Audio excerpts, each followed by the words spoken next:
Look, I am sorry. यार please ना, नको रागव. आय एम एक्स्ट्रीमली सॉरी यार. हो, मला माहिती होतं आज आपण 3 महिन्याने गार्डनमध्ये भेटणार होतो. I was trying your number. मला हेच सांगायचं होतं तुला की मला यायला थोडा उशीर होणार आहे. मला ऐन वेळेला बॉसने एक नवीन काम दिलं आणि तेच मी तुला सांगण्यासाठी फोन करत होतो. I was trying your number but it was not reachable and you won't believe.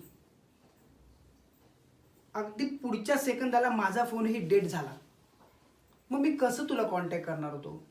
तरी तरी मी कसाबसा गाडी घेऊन निघालो.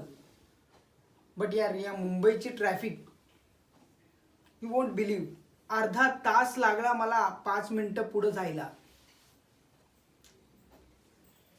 आणि त्यातल्या त्यात या मुंबईच्या मुली एकदा फोनवरती बोलायला लागल्या ना की त्यांना आजूबाजूला काय चालले काही भान नसतं. सडनली एक मुलगी माझ्या गाडीसमोर आली यार, फोनवरती बोलता बोलता. सुंदर होती हा, म्हणजे आता अगदी अशी समोर आली म्हटल्यावरती दिसणार ना ती सुंदर आहे नाही आहे ते. ती तिच्या बॉयफ्रेंड बरोबर बोलत होती.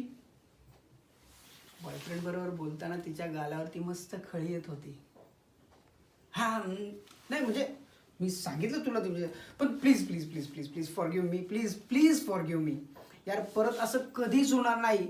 मी पुढच्या वेळेस नक्की वेळ पाळेन आणि तुला नक्की वेळेवरती भेटायला येईल मी. प्लीज यार, प्लीज प्लीज प्लीज प्लीज एकदा माफ कर प्लीज, फक्त एकदा. Thanks you, thank you thank you thank you, thanks a lot. तू नेहमी मला समजून घेतेस ना. यस, म्हणून तर माझं तुझ्यावरती खूप प्रेम आहे. I love you.